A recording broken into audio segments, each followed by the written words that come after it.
Right, let's see if we can get this little guy out. That's the auxiliary or extra temperature gauge, which was fitted somewhere in the past. Got a couple of little self-tapping screws in, holding it in place. I've had to bend the bracket just to try and get to it.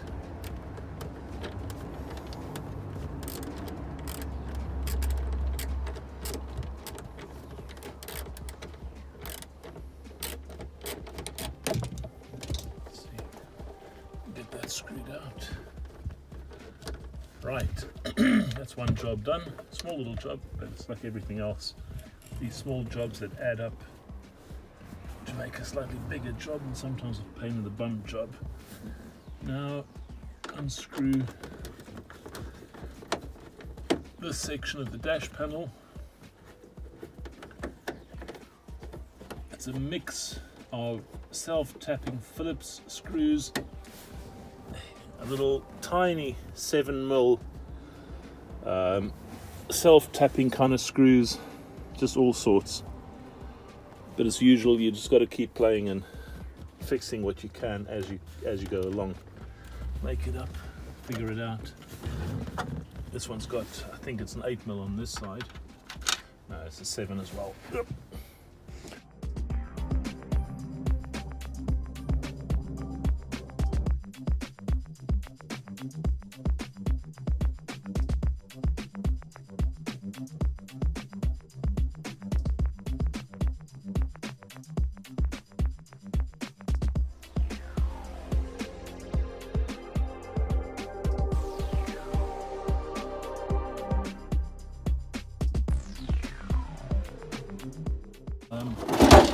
Right, so that lot, let's see if we can undo this lot.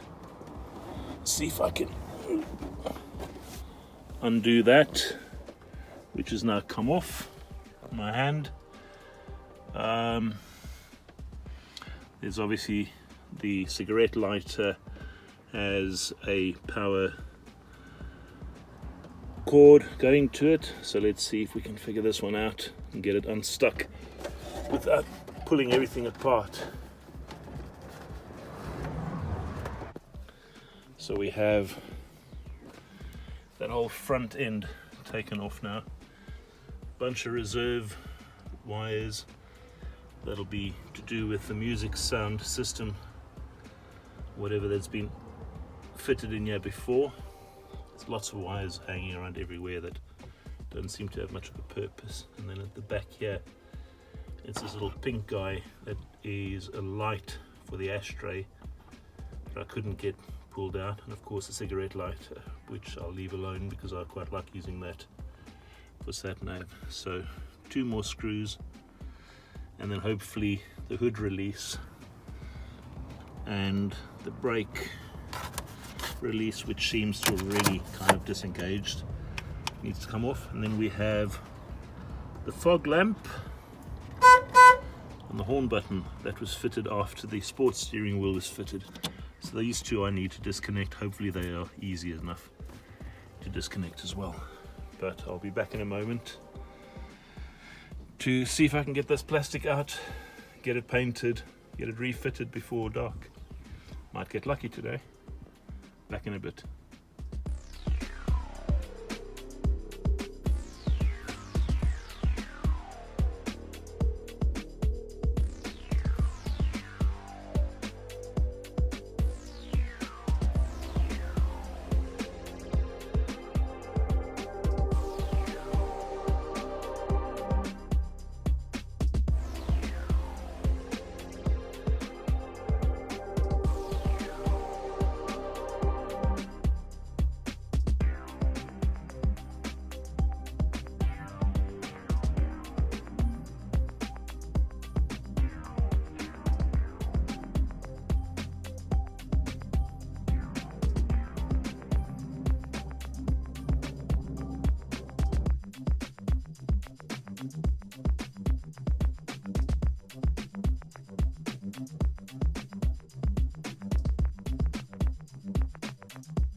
plastic sorted.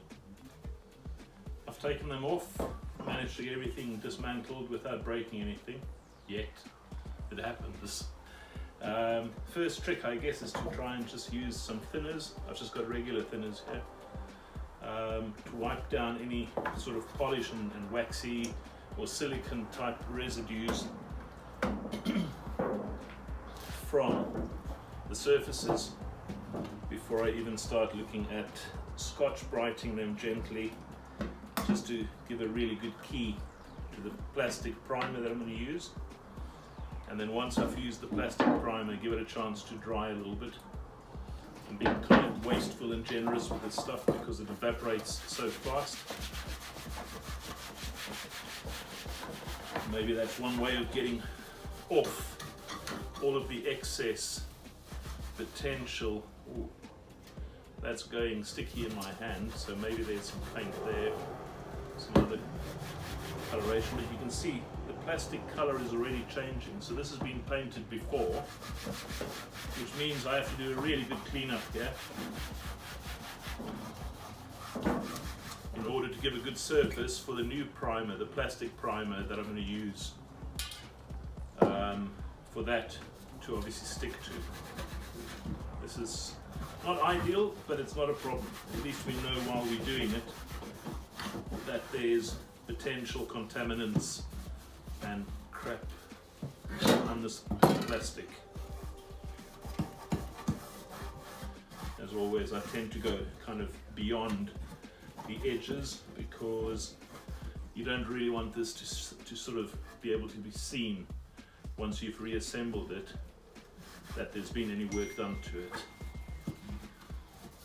That's my farewell Chinese lunch being arranged by the boss and some of my colleagues for next week Friday. That's not a bad thing. Chinese is good any time of the day or night, I guess, as long as you're not drunk. Right, we leave that one. It's a bit sticky on my hands, but I don't think that's a problem in itself. We'll get on to the second one, same thing. Be a little bit generous with this stuff, because you really need to wash this clear now. I'm not sure what happened here in the past with the colouring. Either these were painted in the factory or somewhere along the way, I don't know. This is clearly not a standard colour, this mustard yellow shitty colour that it is at the minute. But once again, we can live with all of that. At least it's not an unknown while I'm getting to it. I think I might need another rag.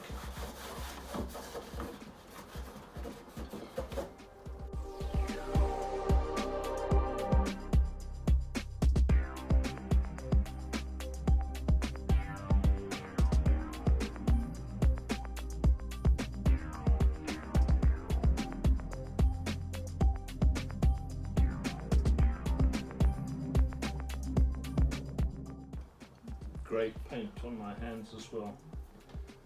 So I think it's time for a second rag. Throw this one aside. Don't need that for the moment.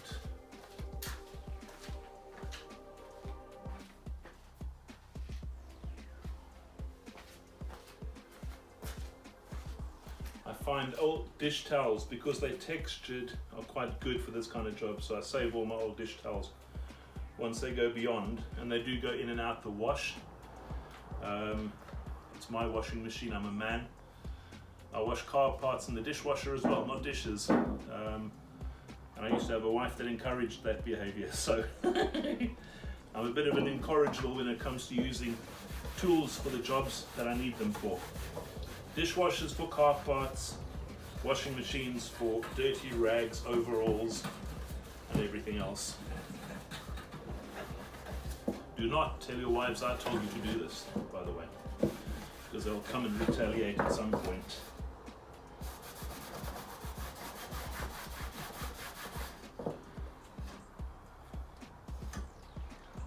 smokers is definitely attacking either the plastic or some agent that's on it or was on it at some point.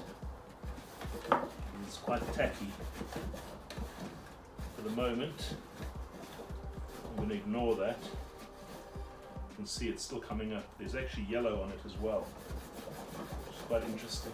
I don't think this was ever a smoker's car, the van, because that's kind of what happens when you have a lot of nicotine, but it's in very specific isolated places.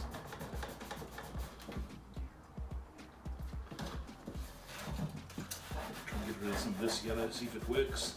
Right.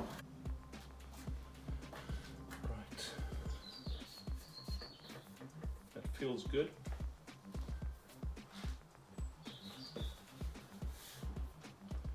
Right, first job. Actually, second job after cleaning up is just to see if we can get this thing, just light this of scours with a 3M pad.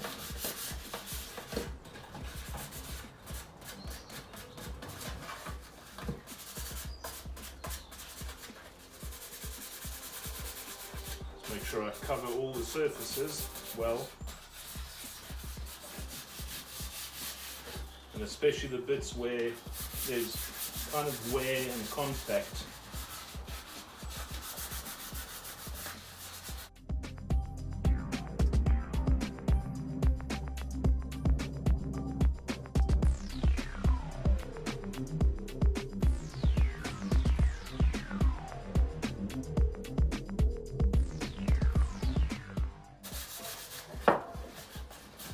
I don't want to scour it too much because there's a really nice leather texture on there, so if you lay the paint thin enough you get to keep the texture, which I think is the ultimate objective. It worked really well on the glove box cover as well.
How's that? I think that's good. Dry cloth.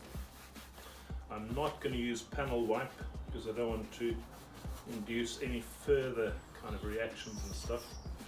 I think for this job, a good dry wipe is probably going to be sufficient. If it's not, you'll hear me cry later in the dark.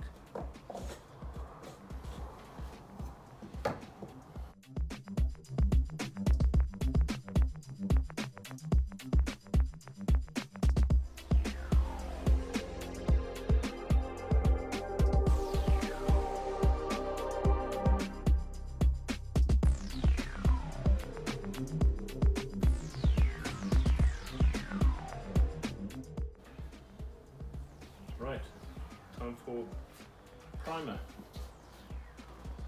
We're using this Auto Tech Professional primer. It's supposedly high covering,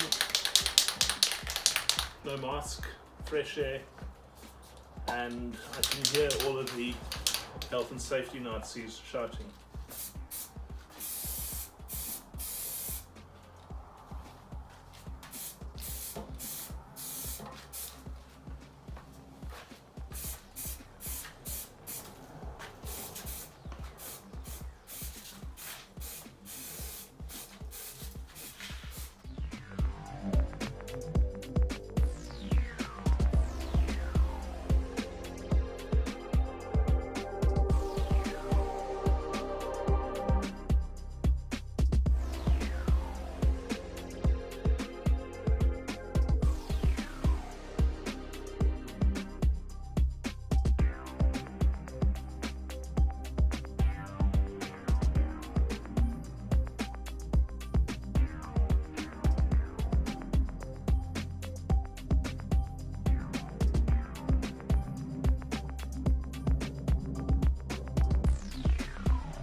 But that is the primer done. Give that a few minutes to dry and we'll come back. Cover it with my custom mixed paint, which came from the BSB group down in Midway City Estate. Really good service.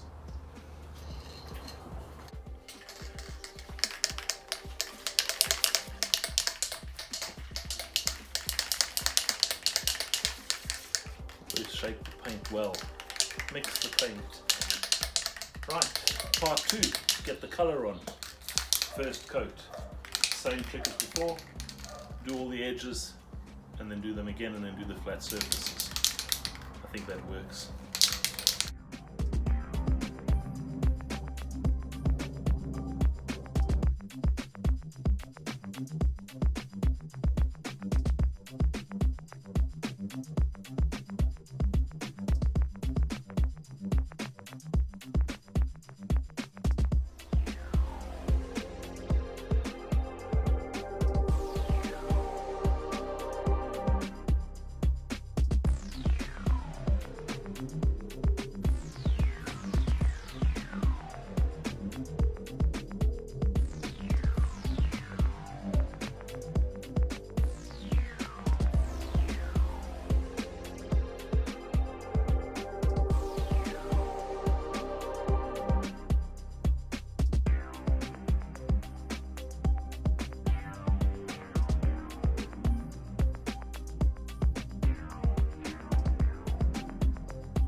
Probably give that a few minutes to dry.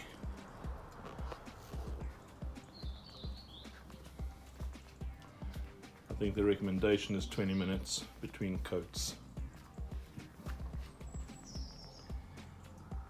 It's the lighting that makes it look slightly uneven, but I think I've covered all the angles, including right down there into all the holes. That curve, if you look closely, just got to get the right angle.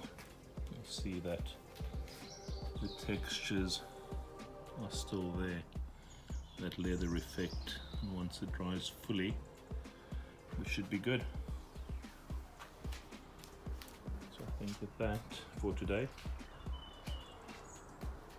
despite being a pain in the butt to have to do it as a second part of the job, it's kind of what we wanted. Just now everything will be uniform basically below that dash line, and that'll look a lot better. I suppose time to smile. Cut the beard shorter because I'd been told off. Apparently it doesn't look like I'm doing a day job. Maybe I am, maybe I'm not, but anyway, I cut the beard back. Other than that, not much to tell really. This little Jeep really either needs to be sold on or used, one of the two. It's the same thing. It just is standing here at the moment because I'm focusing on this other thing. That's another tractor along with the one over there and another one around the back. But Craig said he'd come and fetch the tractor at some point. There's 2 tractors that are going to Craig. This little thing, as I say, along with my S10, they just tend to take up a lot of space, so they don't get used as they should because all the attention's being given to the van now. But anyway, there you go. So that's it for now. I think the next step will be to reassemble once the second coat's been put on and it's dried out sufficiently.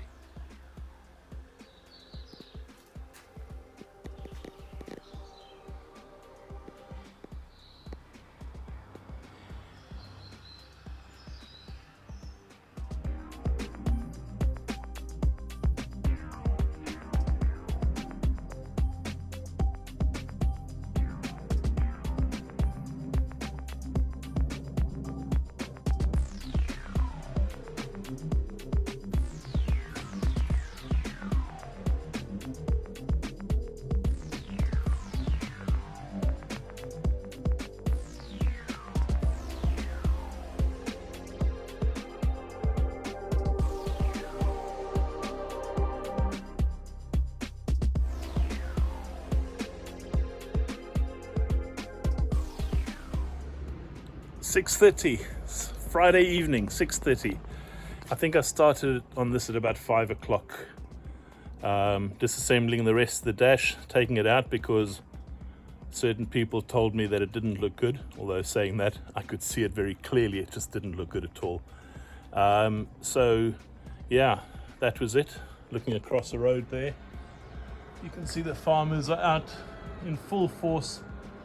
I don't know if they're just fertilizing or if they're planting, but they've been on the go all day, all these big tractors, etc., running around with fertilizer. Back to the van. This is what it looks like now. And I'll tell you what, from this side, you can now see the grays are blended in. That, where are we? That bottom section that I repainted last night, and it's all the same color, even though the lighting obviously doesn't quite show you that. Looking from the other side, nice sunset on the other side of the road. Looking from this side, same thing. There is a slight mismatch with the top half, but that is little enough for me not to be concerned with. I am just so much happier that this is done and come out this way. I'll take a picture in a minute and I'll add that to the video as well. But yeah, another little job done. It just keeps on coming.